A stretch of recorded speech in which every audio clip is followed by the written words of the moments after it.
now I want to introduce Shannon with her talk, Queen City in Flux, 3 Centuries of Growth and Loss in Poughkeepsie.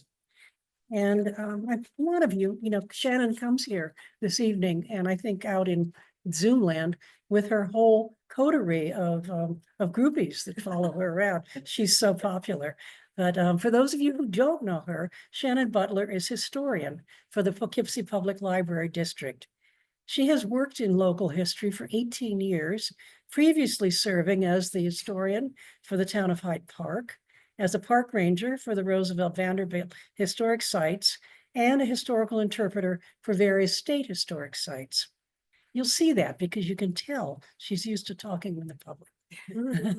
She's written 2 books and countless articles. She earned her master's degree in history from SUNY Albany, and she's also the creator and co-host of a historical podcast entitled All My Favorite People Are Dead. And so without taking any more time away from Shannon, please come take the seat. Thank you.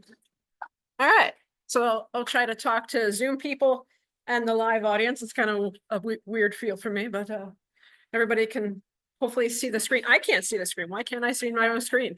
I don't I can see all of you fabulous people in here, but I can't. It was there.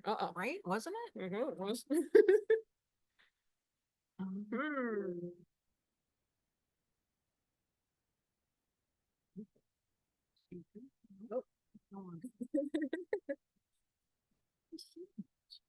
I don't know. You are screen sharing, yes. Share again. Share. That's what we need.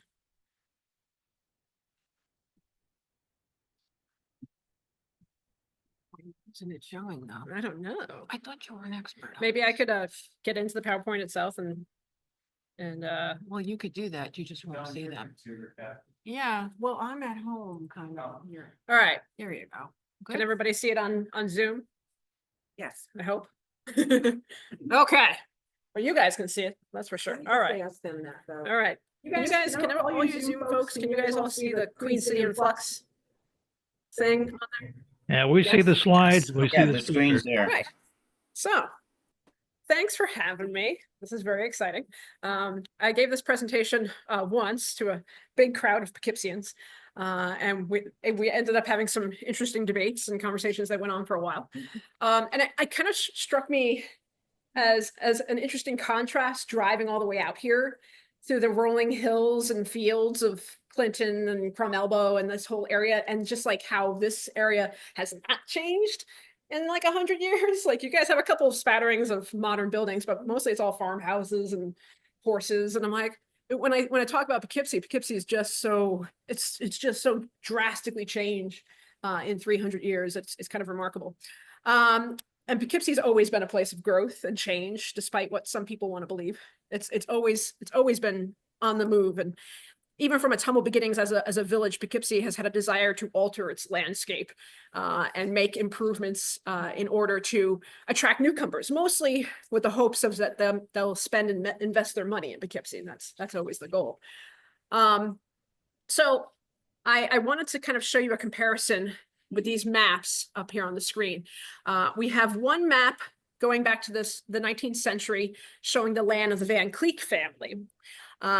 Between Mill, Main, and Union Streets. And then we have a modern day view of that same area, sort of a Google overhead view of that same exact area. Some of the streets are kind of familiar. We can kind of sort of see Main Street. Main Street doesn't go all the way down to the docks quite yet. It does by 1800. Before that it hadn't. And then we've got Union. Union is the oldest street in Poughkeepsie. It went down to the Union store. That was the first sort of store on the waterfront. And it's got kind of has an assemblage of Main and Market, but it's quite different from its modern view. European settlers, of course, came here with the intention of beginning anew, mostly with the hopes of making a profit. Let's face it, this is a Dutch colony. It's not really about religion. It's more about making money. That's New York for you, always has been. And it's like what I'm saying is it's not quite like, you know, Plymouth, Massachusetts or anything like that.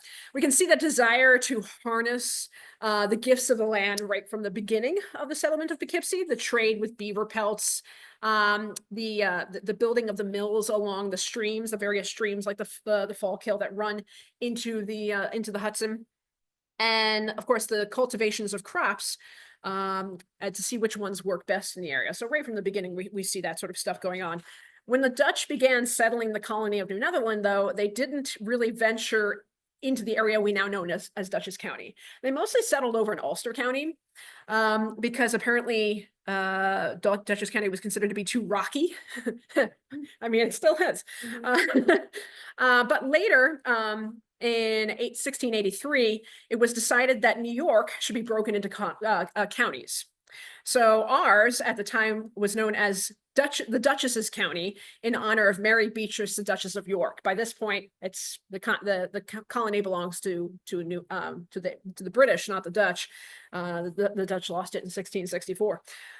The western side of the river was settled much earlier than our side, and then Dutchess County was considered, like I said, too rocky. But the fact during the time period right up until 1713. The population of white settlers in Dutchess County was actually governed by Ulster County. So like Ulster County oversaw everything that was going on in Dutchess County until 1713, when we finally got around to establishing our own court and our own system. In the late 17th century, there were plenty of claims made on this rocky land. For example, in 1680, we have one of the first sort of land grants between the local indigenous people and Arno Cornelius Vale. And I think I've got one of the earliest deeds here, which I was able to uncover up in the archives up in Albany. In 1683, there was a deed between a Wappinger native named Mazanet and two Dutchmen, Peter Lazant and Jean Smeed. So that's this earliest document that we have that's still in existence. It shows one of the first land transactions. There are a few important patents that, of course, made up the land that would become the area known as Poughkeepsie.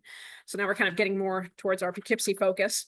The Rambau patent of 1685, the Sanders and Hermans patent of 1686, the Schuyler patent of 1688, and the Tiny Kyler patent of 1687. When it came to the legalities of these land patents, you had various parties involved. Generally, the Native Americans who were offering up the land to white purchasers, and some legal officials that were representing the crown. For example, in the case of the Sanders and Hermans patent, it's Royal Governor Thomas Dungan who's actually overseeing that. And of course, there's a statue in a park named after him in Poughkeepsie, thanks to later Governor FDR. And actually, Dungan was responsible for a lot of patents that were taking place in areas like Long Island, for example. Now, when it comes to the Schuyler and Sanders patents, these guys, they didn't really stick around to develop the land. They just kind of owned the land from afar. People really started to consider settling and developing here after the Albany Post Road was established in 1703. So after 1703, and you got the Albany Post Road going from New York City to Albany, that's when you start to really get settlement going on in this area. Baltus Van Cleek would be the first, he's believed to be the first one to build a residence in Poughkeepsie in 1702. In the area that we now refer to as Mill Street. And as it turns out, he's actually my 9th great-great-grandfather, Baltus Van Cleek, which is wild considering my job. And then I'm like, oh yeah, I see the resemblance, totally. Like, absolutely, that is. Of course, he's got better hair than I have, but when I did the research and went back in the family tree, I was like, oh my God, I'm like Dutchess County royalty here, I guess. Anyway, I thought it was kind of cool. The history nerd of me really geeked out, you know. Anyway, this is a drawing of the house that he established on Mill Street. And this drawing was actually done in 1835, right as they were tearing the house down for progress, you know. The Dutchess County Historical Society still holds the lintel that once stood over the doorway of the house and has the initials of Baltus Van Cleek and his wife Trenta on it. So that's kind of cool. Now, Van Cleek was not the only one to build a house in the area during this time period. On an early deed from 1691, there are two other names that were said to have built houses in the same area. Mintert Hermans, whose name is on one of the original patents, he actually decided to stick around and build a home on the opposite side of, quote, the Indian Trail. And narrowing that down, it was somewhere around what's modern day North Bridge and Mill Streets. So right around the corner from Baltus Van Cleek. Henry Ostrom is also supposed to have built a house, but we don't know where that went. We really don't get a sense of how many people are settling in the area until the 1714 census was done. And this shows that there were 447 people living in the entire county in 1714. 447 people. At the time, the county was made up of three major settlements: Rhinebeck, Poughkeepsie, and Fishkill. And there were about 22 families living in the area what we now know as Poughkeepsie today. In these 22 families, we have 155 white settlers and 14 enslaved individuals. Now, you know that you have a real settlement being formed when a religious institution comes in and sets up shop. It's like, okay, the church is here, now we're official. So, of course, the first church to do so is the Dutch Reformed Church, because a lot of the settlers are Dutch, coming in here, like the Van Cleeks and so forth. So the Dutch Reformed Church comes in, they establish themselves in Poughkeepsie around 1716. And Jacob van der Burgart, that's it, gave land to a group of people in the area that we now refer to as the corner of Main and Market Street. If you've been to Alex's Diner right there in the corner, if you ever had to do, jury duty and you're like, I need a place to get a bite, and go to Alex's, right? The restaurant's been there since like 1911. I think it's like one of the oldest restaurants in Poughkeepsie. Everyone's like, no, Aloy's is the oldest. Nah, that's 1929. But it's good Italian. Anyway, Alex's is right where the Dutch Reformed Church once stood. And I talked to the owner, they're like, there might be some bones in the basement from where they had like their catacombs and stuff. We're not sure. Anyway, in the early days, the church actually shared a domine or reverend between the Dutch Reformed Church in Fishkill until he wrote home to the Netherlands complaining that his commute was kind of a pain between Fishkill and Poughkeepsie on a horse. And he's like, I'm wearing and tearing on my horse. It's too long of a trip, And then he referred to the people of Poughkeepsie as, quote, they were like the wild horses of the woods, which have never yet been broken, and which will not allow a bit to be placed in their mouths until after some time. So that's Poughkeepsie for you. Really hasn't changed in 300 years. It's pretty much always been that way. Anyway, so that is a drawing. Actually, it's a painting in one of the murals at the Poughkeepsie post office. Showcasing the corner of the church that was on the corner of Main and Market. Now, by 1720, we now have a courthouse, right? So here's the whole image. Now you got the church, you got the courthouse across the street, you got a tavern in the background because between church and the law, you got to have beer. That's a must. So this is actually the current location of our current courthouse. It hasn't really changed. The location's always been the same. The building has changed many times. The current courthouse was built in 1903. That's still sitting there. But the first one was built in 1720. So that's more or less what it looks like. Actually, if you look at the post office, that's all the way down the end of the street there on Mansion. That's kind of a recreation, or at least FDR's version of a recreation of what the original courthouse looked like. So it's pretty close. A little grander though, because it's FDR. Now the government's taking shape. Not only that, but it was decided right from the beginning that Poughkeepsie would serve as the county seat. So Poughkeepsie is going to be where all the action is happening. And with that, you begin to see a gradual increase in population in the area. And then as we get into the later half of the 18th century, we start to get a little bit more construction going on as far as settlement is concerned, based on this particular map here, which was done in 1770, showing some of the major landholders, including the Livingstons. You got James Livingston, Bartholomew Crandall, and the Reverend John Beardsley and Louis Du Bois. So some of the big names in the area. Two of those names, Crandall and Beardsley, would actually end up losing their land because they remained loyal during the American Revolution.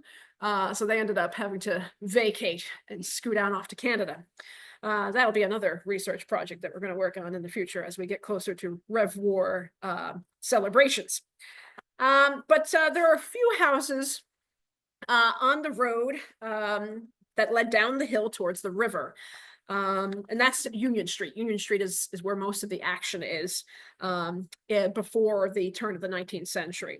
Main Street didn't go down to the river until 1800, so we don't see a whole lot going on there. But the bulk of the action in the village is around the corner of Main and Market Street.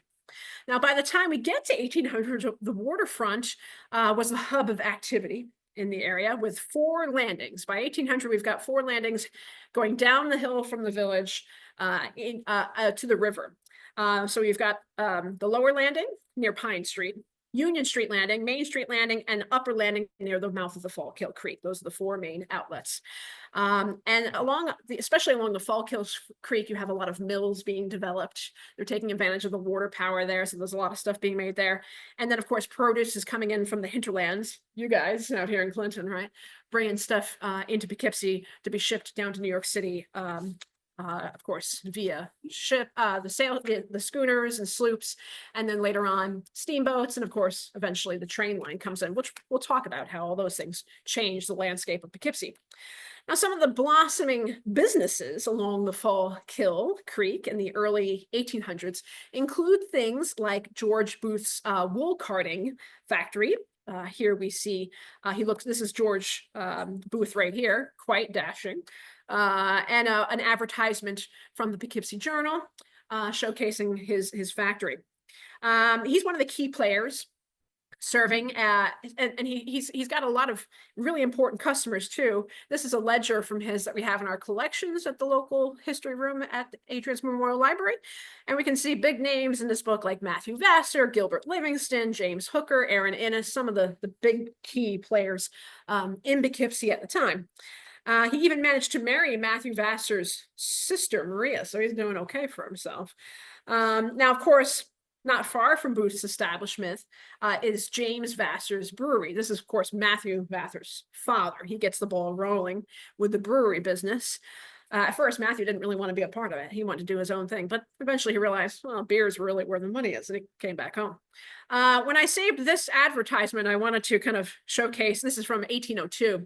I saved the bottom portion, which shows a healthy, strong Negro wench being offered for sale, which is just kind of pointed that here we are, we've got a developing village at the turn of the 19th century, but there's still enslavement going on. There's still that evil that's still present here in the colony and would remain so for quite a while, or actually state at the time. Here we have the ledger actually for Vassar's Brewery. And we can see even Mr. Booth himself up there, but his neighbor down the street, buying up some of the, what is he buying here? Purchased a half a barrel of ale beer on May 14th, 1803. So we're seeing an active connection between residents and slowly becoming an important community at the turn of the 19th century. And of course, here's a lithograph of the Vassar Brewery on the river. So it's, and this is the newer one that was established later on.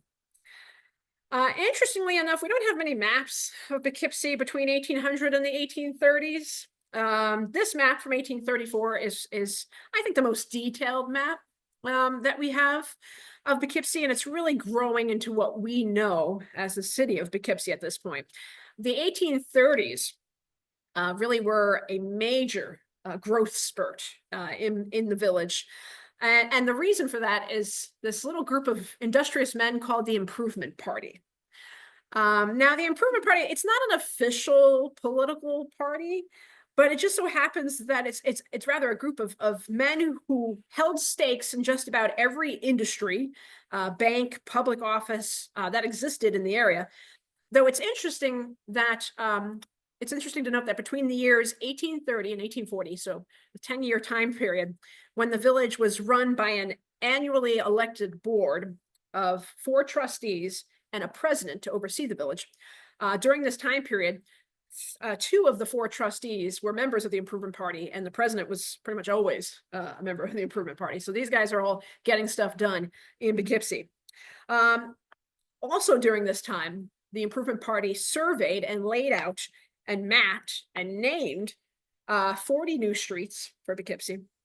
They built a reservoir, a new brewery, of course, Bassage Brewery, a 1,000-foot dock and bulkhead, a silk factory, a new market, a village hall, one Baptist church, one Catholic church, one Presbyterian church, and 2 Episcopalian churches, a large coach factory, a young ladies seminary, a college school, collegiate school for boys, 2 banks, and a new post office. So these guys were getting stuff done in that 10-year time period.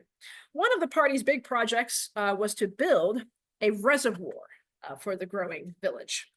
And it quickly was turning into a place of many homes and businesses, mostly built of wood construction, some brick construction, but in those early days, it's a lot of wood. So it's kind of a big matchbox, essentially. A committee was formed in 1831 to establish a reservoir for the village. But it did, with like all things Poughkeepsie, when somebody comes up with a good idea, it takes several years before that good idea actually happens. That's just part of Poughkeepsie. It's a trend. We'll see that as we go through this lecture. But eventually the land was purchased in the area that we know now as Cannon Street. And by November of 1835, the reservoir was completed for about $30,000. I found this drawing in a drawer in our collections showcasing that very reservoir. And we didn't even know we had this, which was kind of interesting. Turns out that drawer had never properly been cataloged. So I'm like, well, I better go through this, see what's in here. All kinds of good stuff. Anyway, the plan was to, this reservoir was going to be solely used for extinguishing of fires. Which was good timing because on May 12th, 1836, a massive fire actually ripped through part of Main Street, cutting out an entire block's worth of buildings up to about Academy Street. So good timing on the part of the reservoir. The reservoir remained in use until about the 1870s, when they finally put in a proper filtration system, which we'll talk about in a little bit. Another one of the additions to the city's landscape was, of course, the Poughkeepsie Collegiate School. And this was a fabulous building designed, and it was really the brainchild of Dr. Charles Bartlett, who is an educator who had originally come out from Utica, and he came to Poughkeepsie in 1835. And a bunch of the guys, the Improvement Party, are like, we need a college for boys. We need someplace where young men can go and be educated. And they're walking up this hill that looked over the Poughkeepsie. And Charles Bartlett said, I will build it here. You guys just buy the land and help out with some financial things. So they agreed. And he decided to kind of do like a recreation of the Parthenon, just a smaller version of it. And it was constructed for about $40,000, which is a lot of money in the 1830s. But the school did quite well for many years until Charles Bartlett's death in 1857. And then after that, it kind of fell through and briefly served as a hotel for a little bit. Here's another view of the beautiful building that it was established. The building was actually lost to a horrible fire in 1917. And it wasn't until FDR's WPA years when they went ahead and built the current memorial that's up there, the pavilion on top of what we know now as College Hill. So a lot of people will say, why is it called College Hill? Like, because there was a college there at one point. Now it's just a nice little pavilion where you could see pretty views and go golfing down at the golf course down the hill. Another project of the Improvement Party, not wanting to leave out the ladies, they went ahead in 1834 and managed to create the Female Academy, which was located on Cannon Street. The building that we see here was actually demolished in 1950 to make way for a parking lot. But there's a lot of that in Poughkeepsie history, which we'll talk about. But this particular building was later on served as the Women's Christian Temperance Union, but it was a female academy back in the 1830s up through most of the 19th century.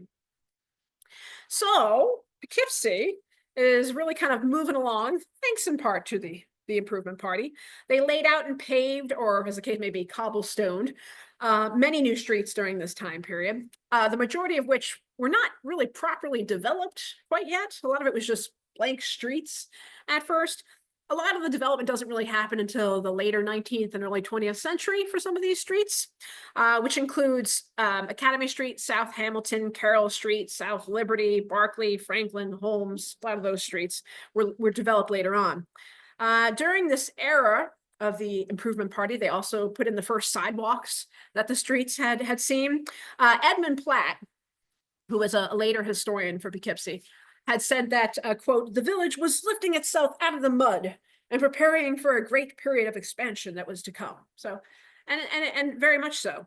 The religious landscape changed during this time period because, as I was saying, the Improvement Party were also building a lot of churches in the area to handle all the various religions that were coming in. So no, it's no longer the Dominicans and the Dutch Reformed Church anymore. Now you've got a whole mix of people coming in. The 1830s saw an influx of different religions. The Episcopal Church was a big deal. They were trying to attract a lot of wealthy Episcopalians to come to Poughkeepsie. So you've got Christ Church is established, which we see here, the old Christ Church erected in 1833, right during the smack dab in the middle of the Improvement Party. It was torn down and eventually moved to a quarter of Academy and Barclay Streets in the later 1800s. Beautiful church there. Then they also went ahead and built another Episcopal church, St. Paul's Episcopal Church, near Mansion Square Park. Mansion Square Park was another effort by the Improvement Party to get wealthy people to come into the area and build these grand, beautiful mansions like this one here, which once stood on the south end of Mansion Square Park. This was the home of the Davies family, a big family in the area. Although when this photograph was taken, the Davies family didn't live there anymore. It was now taken over by the Poughkeepsie Bicycling Club, hence all the bicycles out front. They took over and made it their meeting house, which is very cool, very fancy for cyclists. And of course, nowadays the mansion is gone and it's a small parking lot, which is a real bummer. But there's a lot of that in Poughkeepsie history. You have an influx of Irish Catholics also coming into Poughkeepsie at this time period. They're coming in droves to help build the railroads eventually that come into Poughkeepsie. So they established one of the first Catholic churches in the area in 1837. St. Peter's, as it was known back in the day. Of course, now it's Our Lady of Mount Carmel. Great fish fries on Friday nights right now. It's Lent. Get yourselves over there for some good fish fry. The idea of the railroad coming into Poughkeepsie was yet another project of the Improvement Party. This would certainly change our landscape and bring in a new surge of residents to the area. And this would take, once again, like the reservoir, take a bit of time to get off the ground. They're all like, yeah, this sounds like a good idea. Let's get the railroad coming through here. But it takes a while. The first railroad, the railroad first came into town, even though they're thinking about it all the way back in the late 1830s, it doesn't really come through until 1850. So it takes a while. Of course, this was the Hudson River Railroad in the early years, as it was known. And this was part of the line that stretched from Albany to New York City, as we all know. But there was actually talk of it not going through Poughkeepsie. They were bringing in engineers to see whether or not it was a good idea for it to go further in the county. Imagine if it came through Clinton. My goodness, you guys would be a whole nother level here. But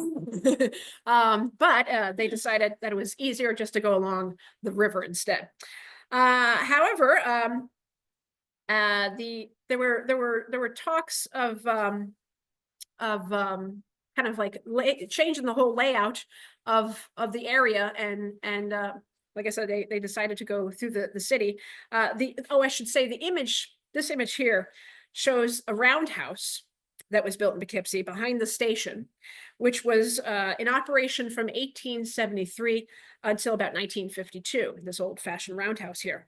Now it's the station's parking garage. So if you're ever hanging out the parking garage, that's where this thing used to stand.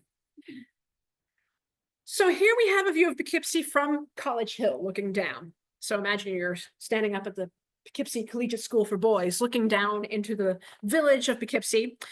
This drawing was done about 1836, just as the College Hill campus had been established. And we get a changing sense of the growing village, stretching beyond its original footprint. We see at least 5 church steeples here. So this is as the churches are all being built. So along with schools, churches, and roads, we find these men of vision, this improvement party, getting into modern industries as well, including whaling. When you think of whaling, you don't think of Poughkeepsie. But there was a whaling company here. Actually, there were two. There was the Poughkeepsie Whaling Company and the Duchess Whaling Company.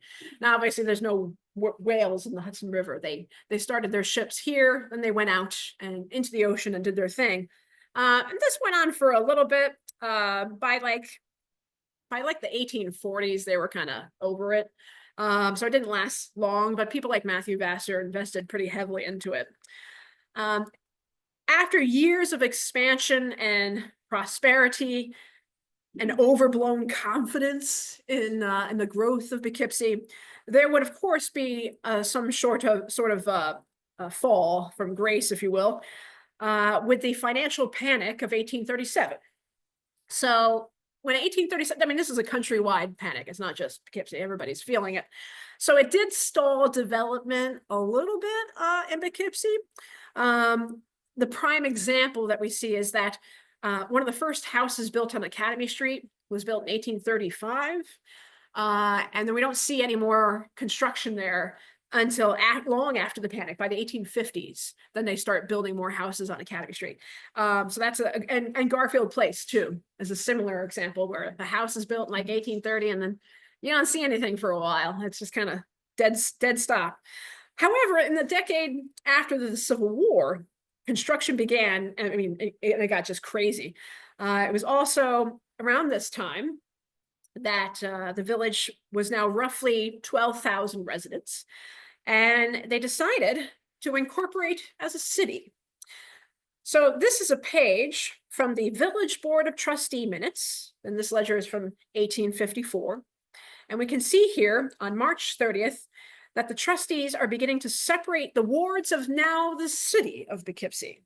At this time, there are only 4 wards that make up the city, and they stretched west from the river to Catherine Street on the north end and Academy Street on the south end.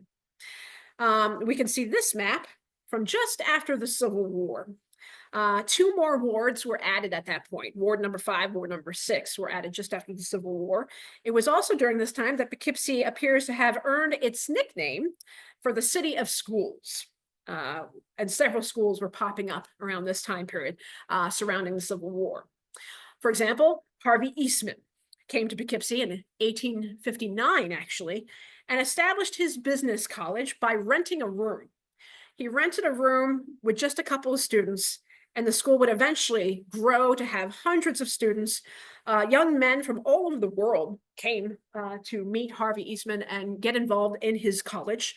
But there was much that Poughkeepsie needed to really attract the students. Harvey Eastman quickly made Poughkeepsie his main focus. He wasn't even from here. He was from Rochester. He's actually a cousin of George Eastman, right, of Eastman Kodak. His uncle had started a business school out in Western New York, and he tried to start a business college out in the Western states in the time before the Civil War, and he was hiring teachers that were all about abolition, and that didn't fit too well out in the Western states. So like, no, in the territories out there. So he had to come on back and operate his school in a slightly more liberal, I guess, place. So he came to Poughkeepsie.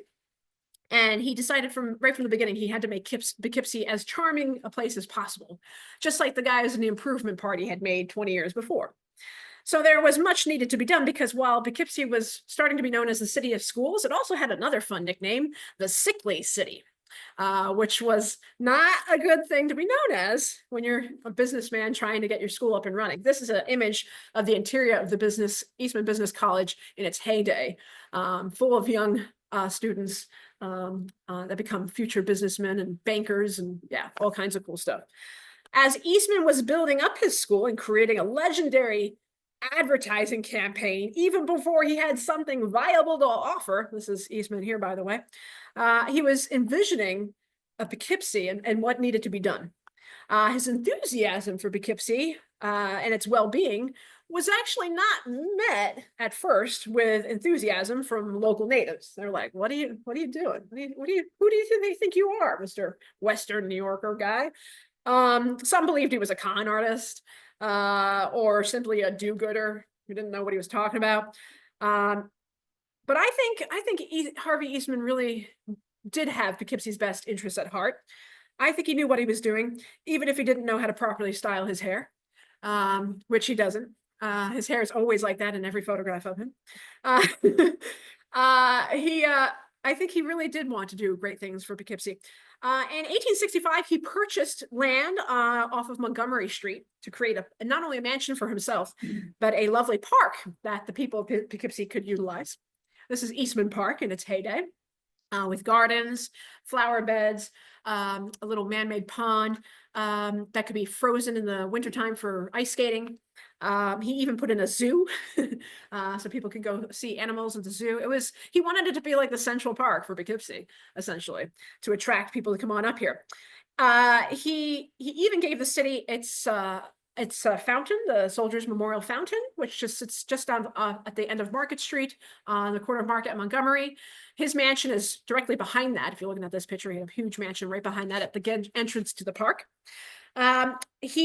He's starting to change the landscape of the southern end of Poughkeepsie and making it just a beautiful place and attracting people to build these grand mansions on places like Garfield and Montgomery and Academy. So he's really totally changing the look and feel of the southern end of the city. Right about this time, another man is establishing a school, Otis Bisbee, who had been a teacher at the Poughkeepsie Collegiate Institute with Charles Bartlett. He goes ahead and starts a school right next to Eastman Park, and he calls it the Riverview Military Academy. He hires one of the leading architects of the day, J.A. Wood, to design for him this beautiful school, which we see here. So between these guys, we're really starting to see the beauty of the south end of Poughkeepsie start to change. By the way, this school once stood on the field that's now on Jefferson. It's a soccer field now, essentially, and that's where this once stood. And we can see the road. You see the carriage that's there. You can see there's a road going down. That's Pine Street today. So the same road is going down and around the backside of the college there. Now, as a result of Eastman's work with his college and his endeavors to make Poughkeepsie a beautiful place, his popularity is actually starting to swell. And eventually he's nominated and wins to become mayor of the city of Poughkeepsie for the first time in 1871. Now, around the same time that Eastman is doing all of his work, we see Matthew Vassar is coming up with the idea for his major project, of course, a college for young women, Vassar College, which is actually, it's not in the city of Poughkeepsie, it's just outside, in the town of Poughkeepsie, just outside the limits of the city. And even though I focus this lecture on mostly city of Poughkeepsie things, some of the exterior things outside of the limits of Poughkeepsie change the look and feel of Poughkeepsie, right? The Vassar campus would change the sort of people that were coming to Poughkeepsie. Great professors, great students coming here to study here and be a part of this crazy new endeavor, this popular female college, would absolutely change a lot of the aspects of Poughkeepsie. Another school that was established at this time as well as Putnam Hall School. This is established by a woman named Mary Johnson, who built a large building on the corner of Hanscom and Hooker Avenue, where now Bartlett Park sits today. This one stood there, this girls' finishing school, essentially. Later on, it became known as Brooks Seminary, and then eventually it would be taken over by Charles Bartlett's daughter, who became a teacher as well. So with all of these schools popping up, more buildings being built in fashionable neighborhoods, businesses prospering up and down Main Street and Market Street, our first theater appears on Market Street, right, in 1869. Then it was known as the Collingwood Opera House. Of course, now it's the Bardavon. Of course, we have another big place that opens up there, the famous Smith Brothers. The Smith Brothers take over their father's confectionery shop. They turn it into a fancy restaurant. They kind of hijack this cough drop recipe and then make it their own. And they just kind of blow up from there. So all this stuff is happening right about this time. We're starting to see some real change. Eastman he'd already seen the phrase sickly city used to describe Poughkeepsie in various newspapers as far away as Chicago. that phrase had been seen to describe Poughkeepsie. In fact, in one Chicago newspaper, the journalist wrote that Poughkeepsie was, quote, a fine place to live, with fine schools and churches and railroad accommodations and well governed, but oh, how sickly. Like, wow, that's rough. So this wasn't just Eastman's problem. Previous mayors had to deal with the similar sickly city thing, but it was Eastman who decided, all right, the water's bad. We got bad problems with our water here. We got typhoid fever. We got cholera. We got all these things popping up. We need a filtration system. So this was another stroke of Eastman genius, was to put in this system. And he actually, the project had started before he was mayor. Once again, things take forever to happen in Poughkeepsie. But it was Eastman who brought in James P. Kirkwood. James P. Kirkwood was an engineer who had actually gone over to Europe and seen how things were done over there. And he was the one who was a specialist in the installation of water lines in cities.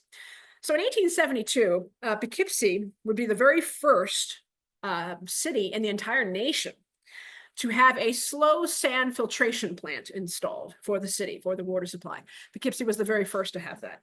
And then other cities around the country would start including that in their systems. And that's because of Eastman and his vision to hire James P. Kirkwood to put this in. Another thing that he did was there was a problem along the Fallkill stream. All of those mills that I had talked about that popped up, well, they were damming up parts of the stream.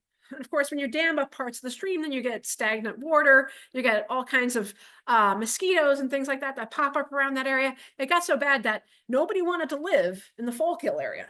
Only people who had less money to spend would live around the Fallkill stream. Everybody was heading to the south part of the city, right? Garfield Place, Academy, all these fancy streets, and all the nice mansions and all the sort of the ghetto, if you will, is up on the north side. Because of the stream. So Eastman decides we gotta fix the Fallkill. We gotta get rid of some of these dams, some of these ponds that have developed. So if we look at this 1834 map, and we can see there's all kinds of things that have been dammed up, and then afterwards, suddenly it's almost a straight line. There's only one pond still on the Fallkill after 1874. That's when they were starting to really change the layout of the Fallkill stream and make it a little more better flowing and a little healthier. So Eastman's on a roll. He's doing some good work. Another thing he comes up with is the idea of the Poughkeepsie Railroad Bridge. And actually he's a man ahead of his time, because not only did he want it to be a railroad bridge, but also a pedestrian walkway, which is ironic considering what it is today. So in this drawing here, it's hard to make out, but on the top you've got the train, and on the bottom level there's little people walking across it. So that was the plan. Grand vision. They called it Eastman's Folly. They're like, what? You can't do that. But he's the one who insists that he's drumming up support in whatever way he can. And even former mayor George Innes was on board. The owner of the White House Boot Factory, which was a huge boot and shoe factory on Main Street in Poughkeepsie, John O. Whitehouse, he's like, yeah, let's do this. I'm all for it. The owners of the Adrian's Platt and Company, they're behind it. So he's got a lot of support from big guys in the city. So then what Eastman decides to do, he actually was elected to the state assembly, and he did this just so he could push forward legislation that was needed to get approval to put piers in the Hudson River. So he's like, I got to do whatever I got to do, which was actually easily done. He got the legislation passed, and they had a huge party on November 26, 1873. However, it wouldn't quite move along quite as fast as he had hoped. In fact, he died before he got a chance to see his grand idea. That railroad bridge would, of course, entirely change the landscape. Here we have the waterfront before the Poughkeepsie Railroad Bridge is put in, and you've got a lot of buildings. All these buildings are long gone. The only thing that's still visible in the modern day view of this is the steeple in the background of what used to be St. Peter's, now Mount Carmel Church. That's the only thing in this image that's still standing today. There's the Exchange Hotel, which is right up front there, which was very famous at the time. The Matthew Vassar Brewery, that white building there up front, that's gone too. But that was how it looked back in the 1880s before the bridge was built. And then, of course, here we have the construction being started of the bridge itself. And it will it absolutely change the landscape and feel of the city. In August of 1888 was when the last pin was driven in, and finally in 1889, the bridge was open for regular traffic. But like I said, Harvey didn't get a chance to see this. He died in 1878 at the age of 45. So he's quite young, sadly. That's he did some great things when he was mayor, but that's not to say that he left the city with some financial hardships. In fact, after he died, the city was in debt for over $2 million. So it's a lot, but he did some great things at the same time. It would take some time before the city was able to dig itself out from the debt that he left behind. So he had a lot of enthusiasm. Some people thought he had too much enthusiasm. In our collections, I found this interesting pamphlet that was produced between he had 2 terms as mayor. And in between those 2 terms in 1874, this pamphlet was produced. The writer, who only signs off as an old fogey, apparently took offense to the fact that Eastman had claimed, quote, "The old fogey Dutch town of Poughkeepsie had been transformed into a paradise thanks to me." This old fogey claimed, quote, "No man has done so much as he to retard the healthy growth of the city and so much to bring it into contempt." That's rough. But for all of his flamboyant acts, his wild advertisements, and his uncombed hair, Eastman, like Matthew Vassar and the Improvement Party that came before him, definitely changed the landscape of Poughkeepsie. And I think a lot of the stuff he did was for the better. Like less typhoid fever, for example, because clean water, that's helpful. I wanted to talk a little bit about the changing landscape of the Poughkeepsie waterfront. My colleague, Kira Thompson, did a fabulous presentation on the changing businesses of the Poughkeepsie waterfront, which you can watch on our YouTube page on our library, by the way. So I'm not going to go into too much detail here because you can watch that. But along the river, some changes were being made, some docks were being built. The landscape was changing quite a bit. And we're going to just kind of give you an idea by showing you this map here from 1858. And you can kind of see this very thick inlet that's just south of where the Fallkill stream is coming out. Fast forward to 1876, with some major improvements being made, some landfill coming in, and suddenly that inlet is just a little tiny sliver just south of the Fallkill mouth opening there. So that just kind of gives you a small idea. The waterfront was a place of industry, of course, which is quite different from what we see today. There's not a whole lot of action going on at the waterfront. So, in fact, there's quite a bit of empty space and luxury apartments. Perhaps the biggest operation is that of this factory here, Adrian's Platt and Company, which was there in the later half of the 19th century and up until the early 20th century. John Peter Adrians, who of course his family donated the money for the creation of the Adrians Memorial Library in Poughkeepsie. And I'm assuming many of you who have been to the beautiful marble building that we have there, that was their money. And if you don't know what Adrians and Platt Company were doing, they were creating, building harvesting equipment, plows, reapers, stuff like that. So this stuff was being sold all over the world, actually. They had people as far away as Russia and Europe buying the Adrians Platt plows and harvesting equipment. So it was a very popular, big business. And it originally stood the operations just south of Adrian's Platt and Company were the operations of James Collingwood, who of course opened up our first opera house, the Collingwood Opera House, in 1869. And in the 1890s, a new factory was being built in this area, the De La Valle Separator Company, which of course is another huge operation. That would, of course, change the look and feel of the waterfront. So what had once been the coal and lumber yards of Collingwood became the De La Valle Separator Factory, where they were making the milk and cream separators of the early 20th century. Now, in 1870, Poughkeepsie had a population of 20,000 people. That's a lot for the city of Poughkeepsie. But there was still no general hospital for this population, which is mind-boggling when you think about it. In 1865, a group of doctors, alongside some wealthy subscribers, decided to raise money to kind of rent space to serve as a hospital. So they were renting a place that they would refer to as the Homeopathic Medical and Surgical Dispensary on Bridge Street. Imagine you're going to a hospital that's rented out of a building. I don't know. Then a bunch of leaders of the local Episcopal churches decided to get together and then again rent a bigger space in 1871. And they rented a house on Garden Street for their hospital. And then eventually they decided to build a hospital. This building that you're seeing behind me was established on North Clinton Street, 108 North Clinton Street in 1873. So this is like the first official building built for a hospital space in Poughkeepsie. Now, of course, when we think of hospitals, one of the big ones that comes to mind is, of course, Vassar Brothers. And this is the original Vassar Brothers Hospital. The cornerstone for this hospital was placed in 1884. And it was designed by the same architect who designed the Hudson River State Hospital for the Insane, as it was known at the time, Frederick Clark Withers. Frederick Clark Withers also designed the beautiful stables and carriage barn at the Roosevelt Estate in Hyde Park. So active guy in the area. There's a lot of buildings he did that are still standing here.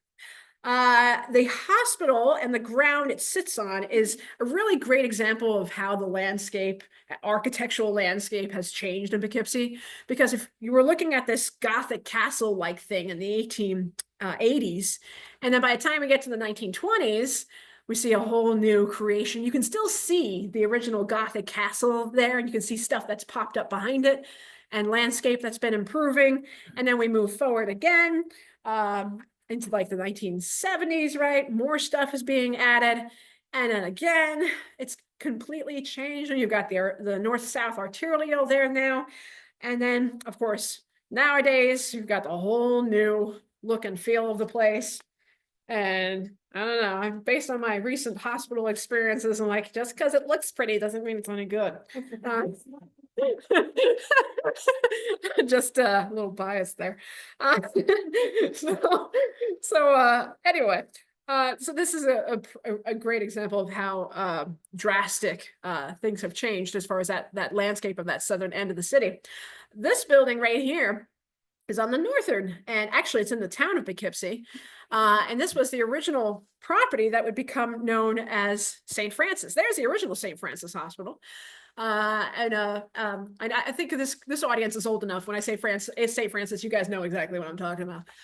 Because the name is of course different now, but I still say St. Francis. Whatever it's called now. But this is what it originally looked like, and of course now it's quite different. But once again, this is just on the outside of the city. It's technically in the town of, but again, it's changing the feel and the kind of people that are coming and going. This is another hospital, believe it or not. This is on Hooker Avenue. And this was actually a hospital that was established by a local doctor, Dr. Sadler. Dr. Sadler had established this hospital in 1907. So this is his particular establishment. This is another hospital that was established. This was part of the almshouse property.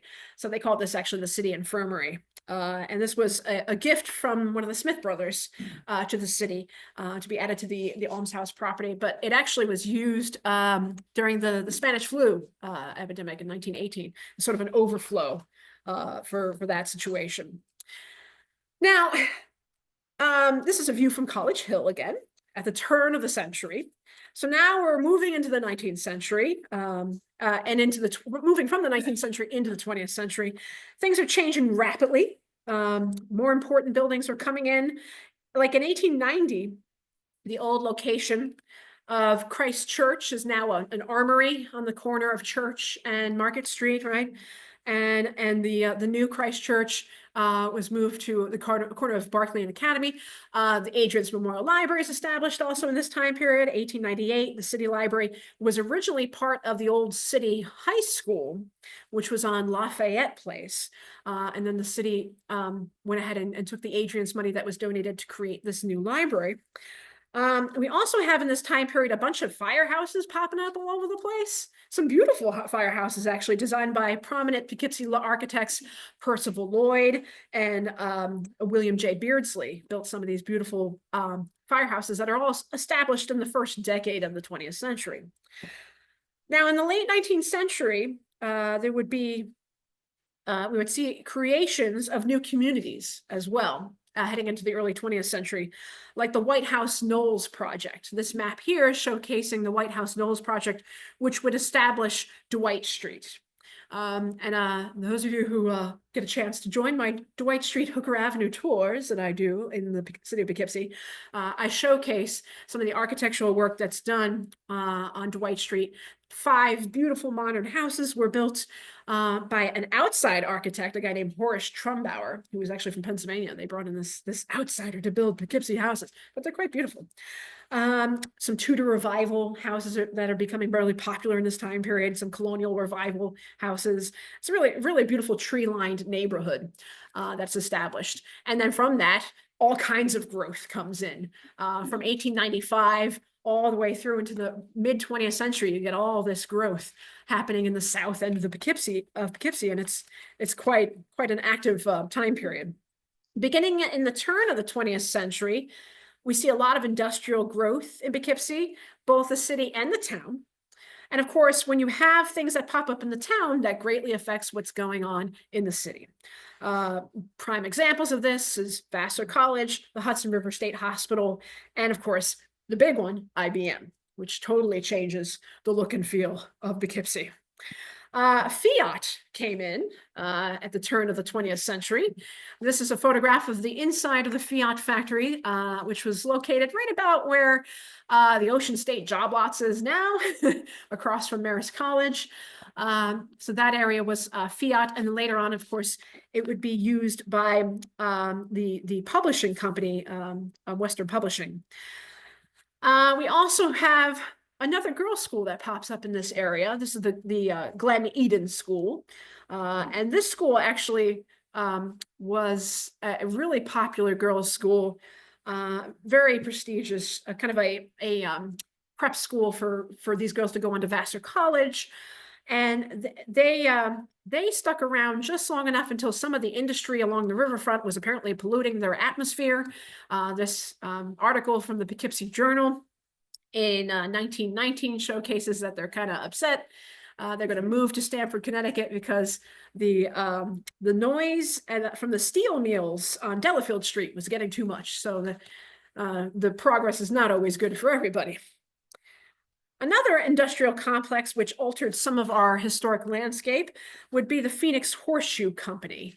Not only did they level the old Livingston property that had once been the south end of the city, that was known as the Livingston Woods, they also tore down the last Livingston house in the city of Poughkeepsie that had been here since the early 18th century and had apparently suffered a hole from a British cannonball in 1777, but like every house along the Hudson River claimed to suffer a hole from a British cannonball.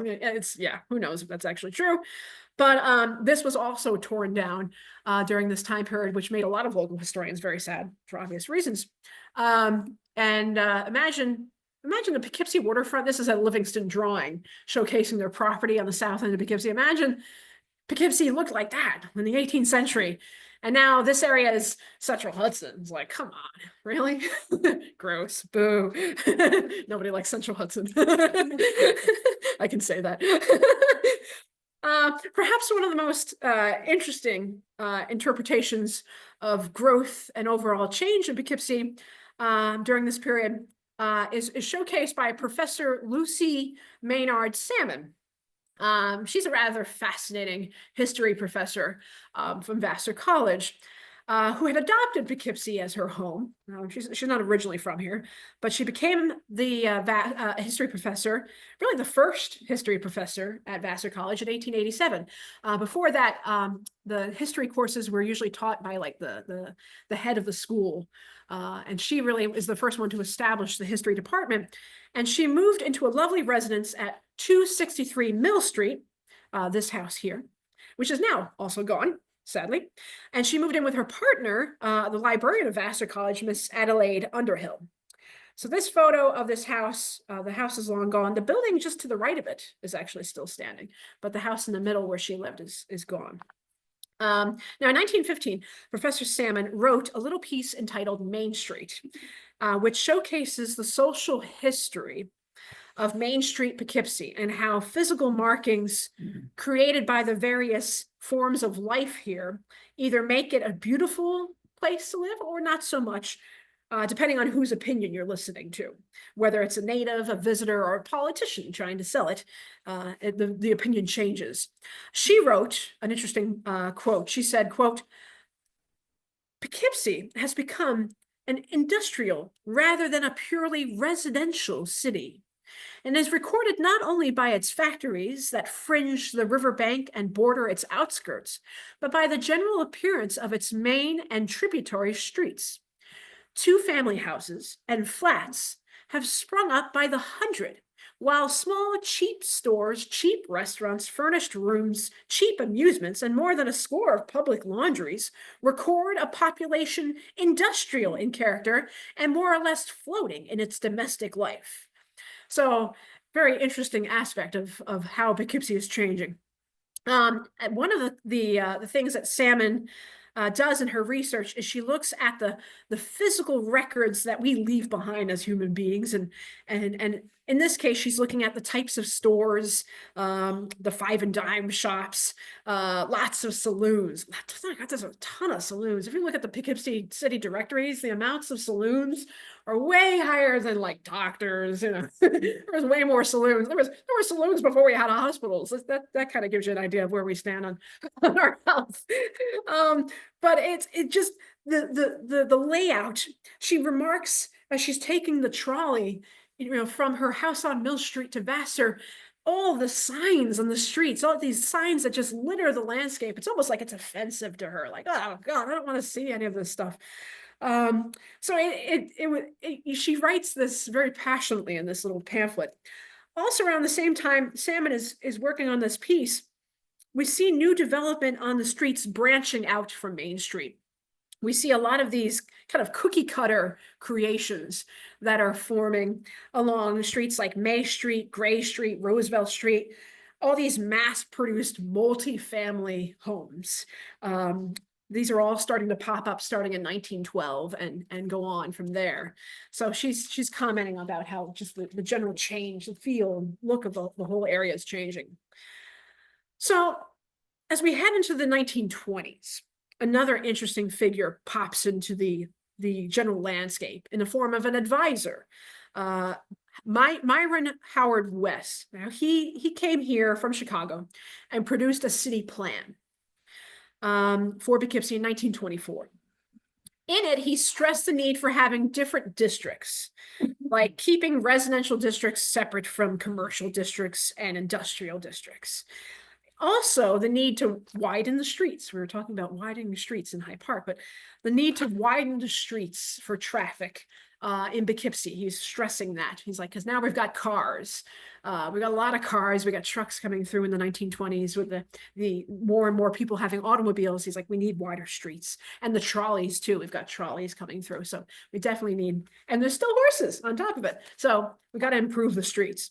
He also stressed the need for a proper roadway to lead to the new bridge they're talking about building, this traffic bridge that the city has been wanting to build for a while. And it wasn't until the city realized, while working on the construction of their brand spanking new bridge in 1926, that the plan that Myron West had put together was pretty much what they needed. They had ignored this plan for a couple of years. Like I said, Poughkeepsie takes a while to do stuff. This is a constant theme here. They decided that they needed to follow his plan for a proper roadway to lead to this bridge. And of course, this is a great photograph of guys standing on top of the bridge as it's being constructed. Back in 1892, the city added the 7th Ward.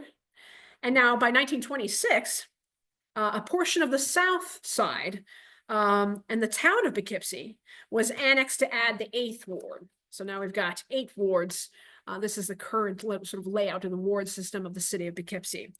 The city of Poughkeepsie was trying to annex Arlington too, but Arlington's like, nah, we don't want to be a part of the city of Poughkeepsie. So they weren't having it. Now, Mid-Hudson Bridge, going up in the 1920s, it's kind of a problem because it's going to really change the neighborhoods. This is a photograph of some of the old, somewhat decrepit neighborhoods of the area where the bridge is coming through. And a lot of these, we have a ton of photographs that show a lot of the buildings that were eventually demolished to make way for the new road system. And this one, you can really see how the old school backyard gardens, the vegetable gardens, the laundry lines, all this stuff going on. And if you look up, there's a house kind of in the top in the middle that has a bunch of back porches, right? Well, that house would then be right where that bridge is coming through there. You can see it right smack dab in the middle there, down at the bottom a little bit. The bridge is right in its backyard now, right? So that's a little annoying. And a lot of those gardens and things are totally gone now that they put that bridge in there. So once again, changing the landscape.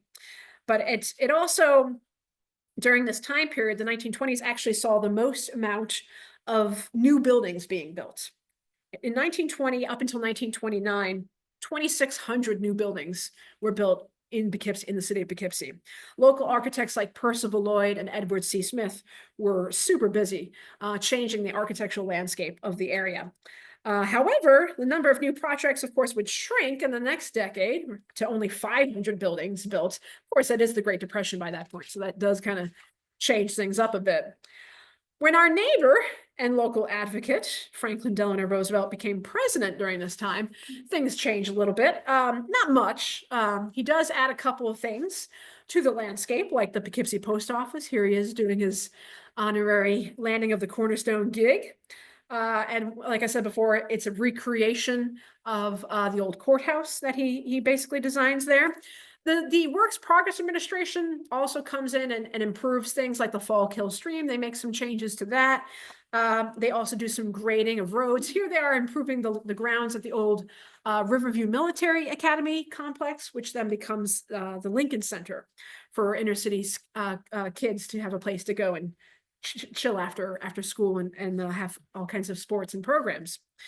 So you can see them working on that there. But another thing that kind of happens from FDR's administration that's not so great is the creation of the residential security maps, also known as redlining.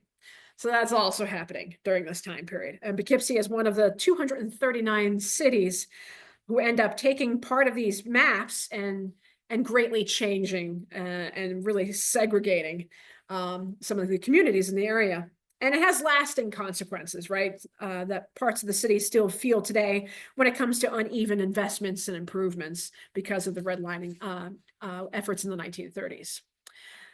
Now, this we have an interesting piece of architecture that I feel never gets any credit.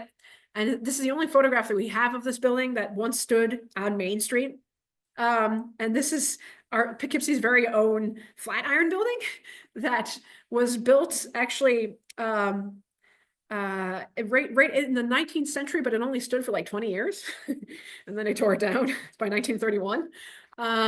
So that it's kind of a neat building, but nobody really knows that it existed. And it was really neat piece.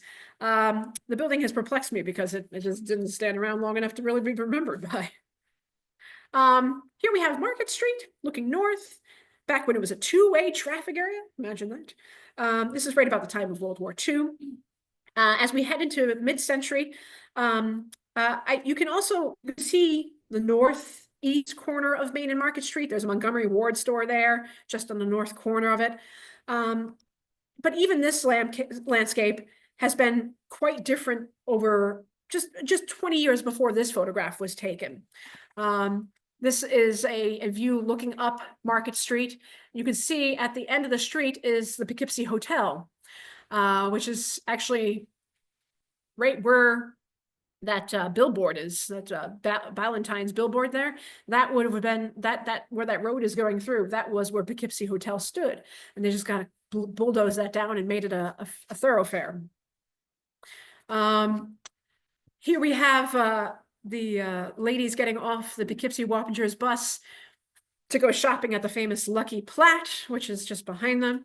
And I love this image because there's a little advertisement on the side of the bus that says that come shop at Lucky Platt's Friday the 13th Lucky Sale, which is kind of cute.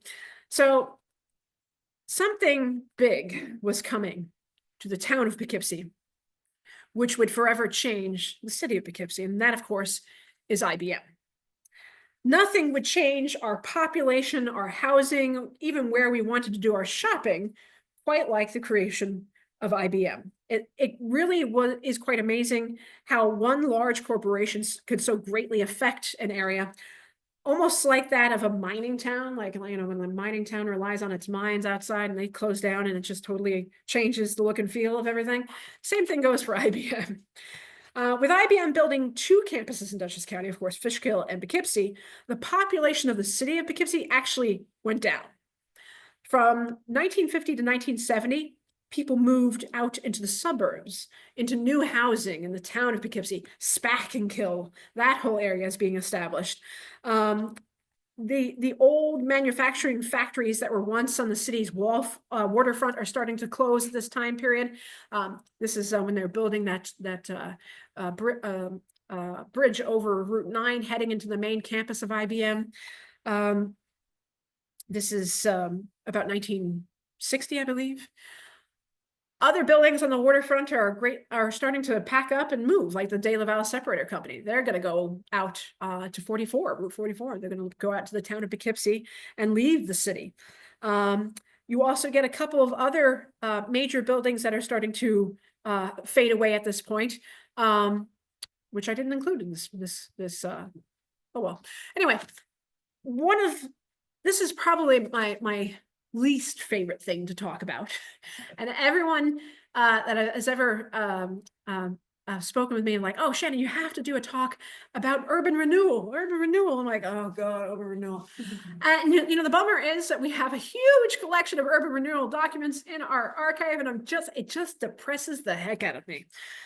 Because it's certainly a major time period in the city's history, but they're just tearing down so much stuff. So much great historic material is just being vanquished during this time period. So it kind of breaks my heart to talk about it, but we'll talk about it real quick. So, I mean, urban renewal it's not like it's just affecting Poughkeepsie. It affects over 1,100 American cities between the 1960s, 1970s, even into the 1980s.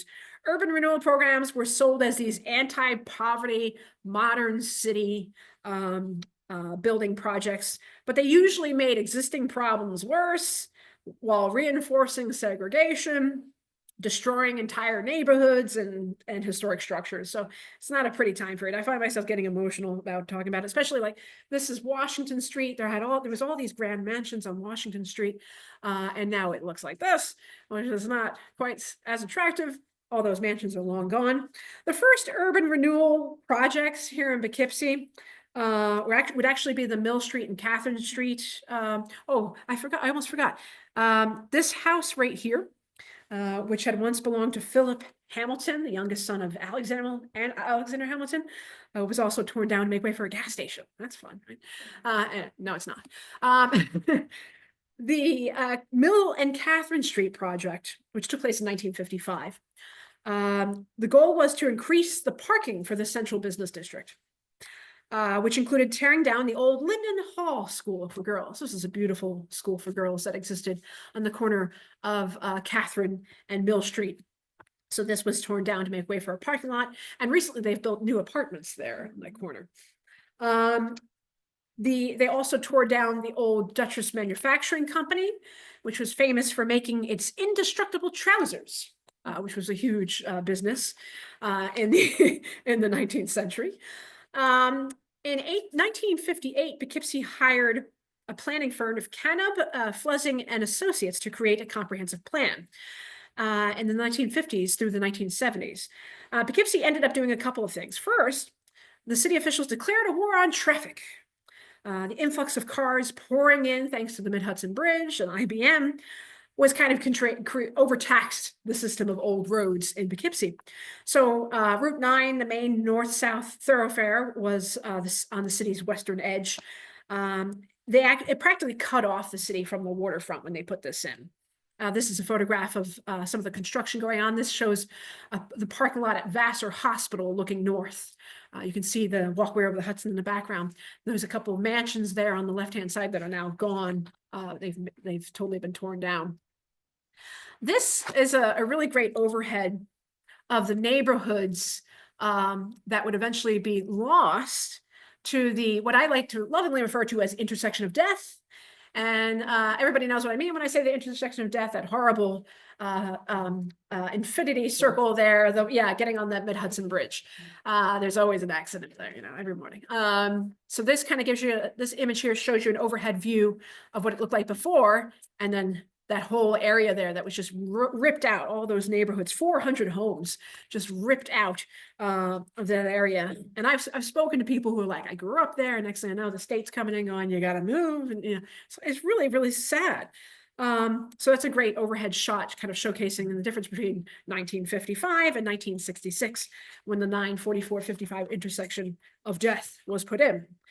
One of the most famous stories concerning this is that of the Lindmark bookstore. This is a sad one. The Lindmark bookstore was a huge loss. This, of course, is the famous John Lindmark with his great knickerbockers and his pipe. And he had this huge, massive book collection, rare books and autographs in this old, what used to be the Christopher Columbus School, this old historic building. That as soon as you came off the Mid-Hudson Bridge, this was the first thing you saw as you entered the city of Poughkeepsie, was this bookstore. It was so popular.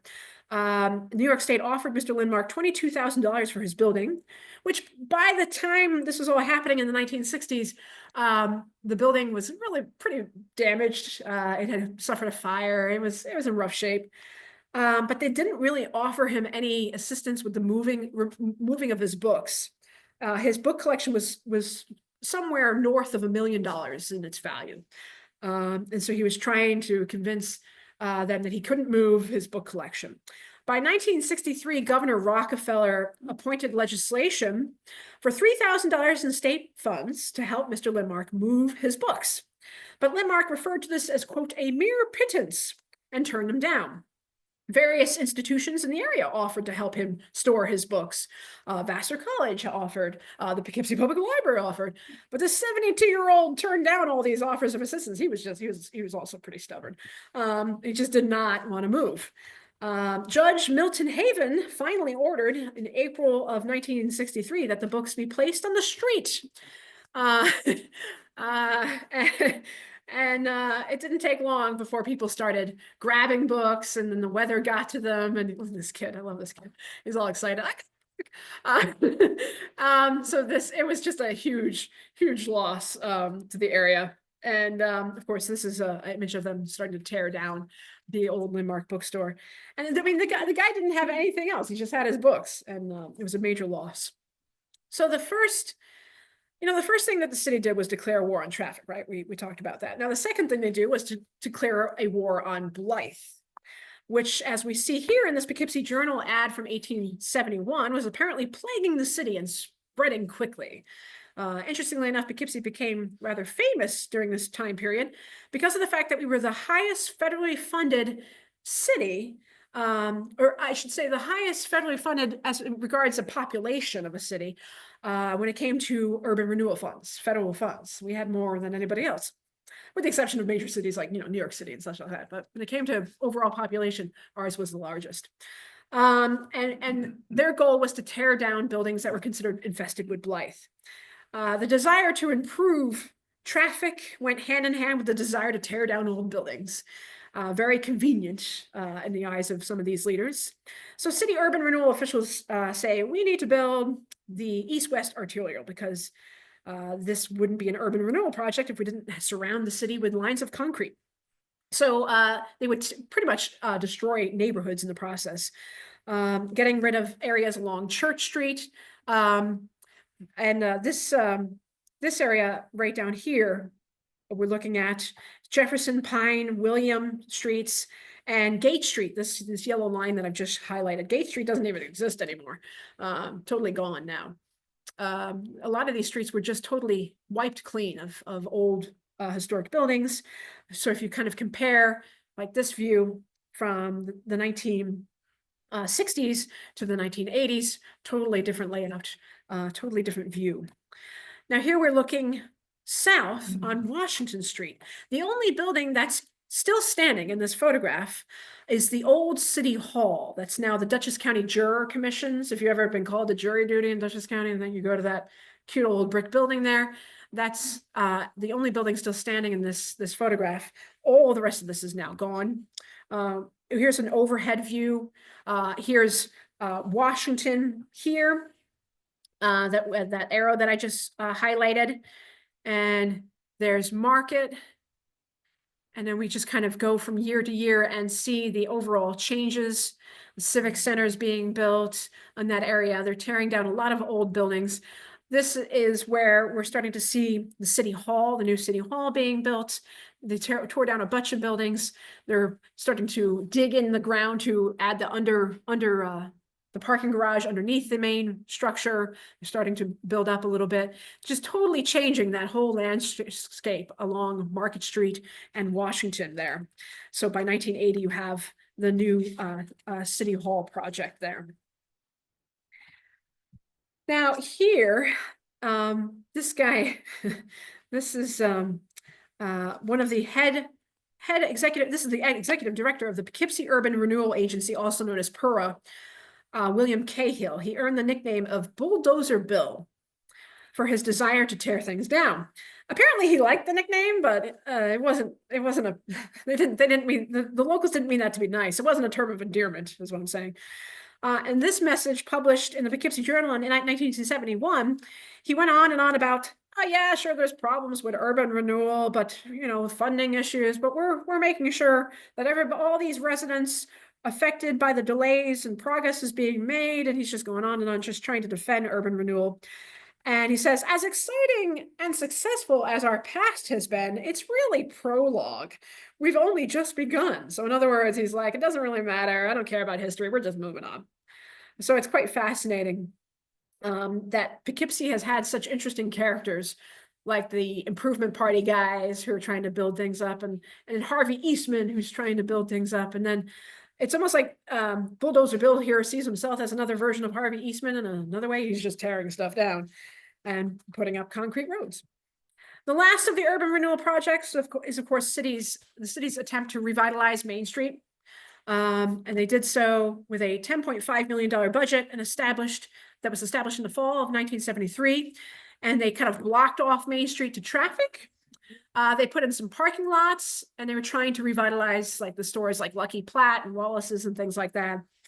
But it was too late because most of the plazas had already been built by this point. The Galleria, all these places, the South Hills Mall, that's all popping up, and people want to go there. They want to get out of the city. Plus, the arterial makes it really easy to just fly through the city and not have to stop. So it's really working against the whole goal here. So ironically, the creation of the arterials is actually working against this whole project. And by 2001, they opened up the city, the main mall project to traffic again. So it didn't last long, and it clearly wasn't successful. I will always be a fan of the Dutchess County Parcel Access website. How many of you guys use the Dutchess County Parcel? Yeah, it's addicting because you can go on the Dutchess County Parcel Access website, look up any address, and kind of look at an overhead view of what it once looked like. You can find out if somebody owns property in Dutchess County, you can find them. It's kind of weird and creepy in that regard, but it's really great site for if you're doing research on properties and changing landscapes of things. So this is a overhead view of the city of Poughkeepsie in 1955. Then we fast forward to modern day. Some of the streets a lot of the streets are still there, but the landscape has been greatly altered. So now as we come into our modern era, we can see a new wave of renewal of some sort in the forms of the walkway over the Hudson, this transformation of an old decrepit train bridge becoming a huge major destination. developers like Mass Design Group and the O'Neill Group have done some really amazing things, like with Duchess Landing and One Duchess and Lucky Platt building becoming apartments and townhouses, Queen City Lofts, all these new housing developments, taking a lot of these old spaces or buildings and turning them into usable, livable places, communities. Mass Design has also restored the Trolley Barn, the Academy Food Hall. And their next project is the Poughkeepsie Cistern, which I'm really excited. I hope this really comes to fruition, because this is the original Poughkeepsie Cistern that was built under College Hill Park in the 1920s. They recently emptied it, and revealing its beautiful architectural design and its beautiful acoustics. And what Mass Design would like to do is apply for grants to turn it into an arts center of sorts for programs and events and things. I'm really hoping that they let me do like a walking tour there in the future, something along those lines. That would be great. So there's hope for the future for this project. It would be amazing because it's super cool. So in an hour and a half, I've covered, albeit lightly, 300 years of the Queen City, and just some of the major changes that have occurred. I hope this kind of gives you a sense of just how much a place can be altered in the span of a couple hundred years. The cool thing about history is that we just keep constantly making it. We keep constantly doing stuff and changing things. Poughkeepsie will continue to grow, and it will continue to change over the next, what will it look like in 5, 10, 50, 100 years? Well, what other buildings will disappear? What new buildings will pop up? I'll leave that for the next historian to discuss. And with that, I thank you very much for listening. Oh, boy. Our first question, did the Smith brothers finance the building of the Presbyterian church? Ooh, the Presbyterian Church, is that the one on the corner of, what's that, Cannon and North Hamilton, I think? That's a good question. The Presbyterian Church, I know, was designed by Percival Lloyd, one of his great creations to the city of Poughkeepsie. That's a really good question. I'll have to look that up. Possibly, but all I know is it was designed by Percival Lloyd. Next question, how many historic mile markers are there in the town of Poughkeepsie, and are they documented? In the town of Poughkeepsie, there's at least 3 that I know of. I think there is actually a website that has the mile markers documented. I don't know the website off the top of my head, but I know of at least 3 for sure. There's one by the cemetery. There's one by Marist. There's one down by what's that? Texas Roadhouse, right? I think. Yeah. So there's at least 3 that I know of off the top of my head. There's one by like Pulaski Park. Yeah, that's in the city. Oh, That's city. Yeah. Yeah, that's still the city. So are there or were there any Sears Roebuck catalog houses in Poughkeepsie? Oh, yeah. I think there's a couple on Dwight Street for sure. When I was doing my research on Dwight Street, there are quite a few houses that are just the same houses out of the Sears and Roebuck catalog. Are they documented? That's a little harder to say. But when I was doing my research for the Dwight Street tour, and I was looking at some of these houses, I'm like, that's a Sears and Roebuck house. And sure enough, I pulled up the Sears and Roebuck catalog from the similar year that the house was built, and that house was there. So I'm like, yeah, it's gotta be. There's at least 2 or 3 of them that I know on Dwight Street. And there's certainly other ones in the south end of Poughkeepsie that are Sears and Roebuck for sure. I have in the chat. Okay. Yes. Can you go back to the slide where you showed the 7th and 8th wards? 7th and 8th wards. That was That way back there. Say what? Oh, my back. Oh, it's all warm too.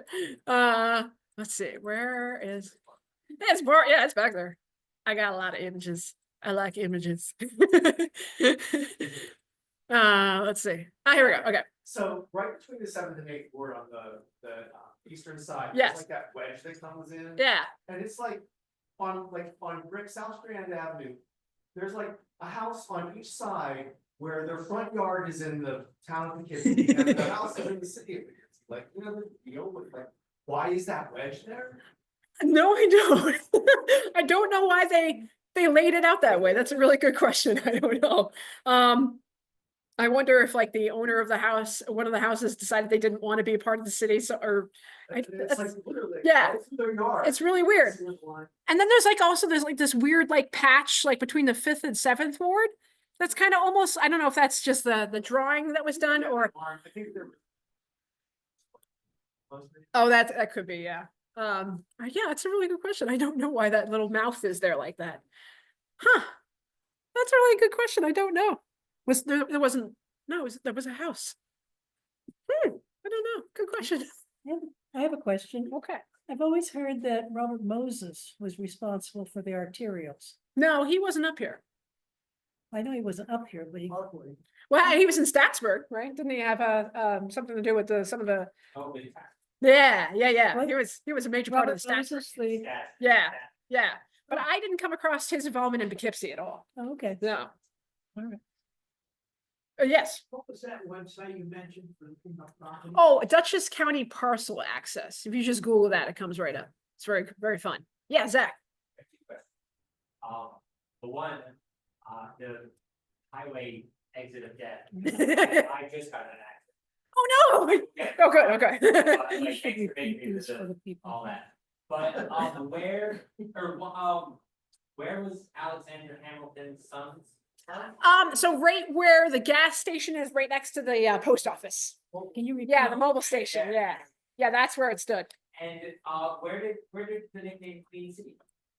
The Queen City nickname actually was established, it first appears in the Poughkeepsie Journal in the 1850s.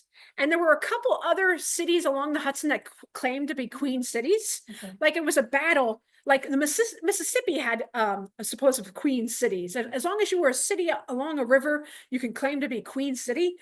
And Yonkers actually claimed to be the Queen City of the Hudson.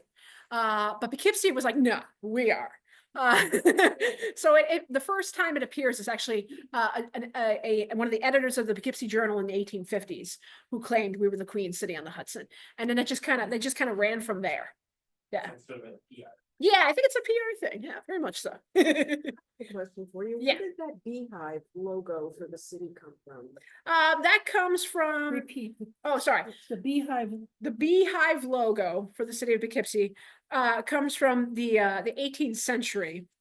And oh my gosh, I think there's this is going to drive me nuts now because there's like a story concerning the early Dutch settlers and the Native Americans and the bees and I forgot. I forgot exactly the details of it, but I think it comes from the early settlers of Poughkeepsie.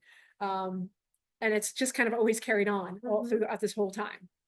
But yeah, that's always been a Yeah, I thought maybe it had to do something with the queen bee. no, because the beehive has been there before we were known as the Queen City. Okay. So I think it has something to do with the early Dutch settlers and some of the actions that were going on between them and the Native Americans, but that could also just be a story. What else? Is Well, that it? Oh, okay. I want to thank you, Shannon. This was fabulous. And I want to thank all the folks that are with us and have been participating virtually with us. I think this has been a great evening, and I hope you enjoyed it as well. Oh yeah, for sure. Let me just thank you for coming all the way out here to Clinton, to the back country. The backcountry. From the the rolling big city. fields. Yes, that was really fascinating. Okay. Thank you. My pleasure. Thank you. Thanks everybody for being here. And don't forget, there's homemade cookies. Thanks to Marge Fountain and sorry, folks at home. This is the prize to those who come down in Out in the person. cold. But thank you very much. Wonderful evening. Fabulous. Okay. Good night, everybody. Good night. Lock you up.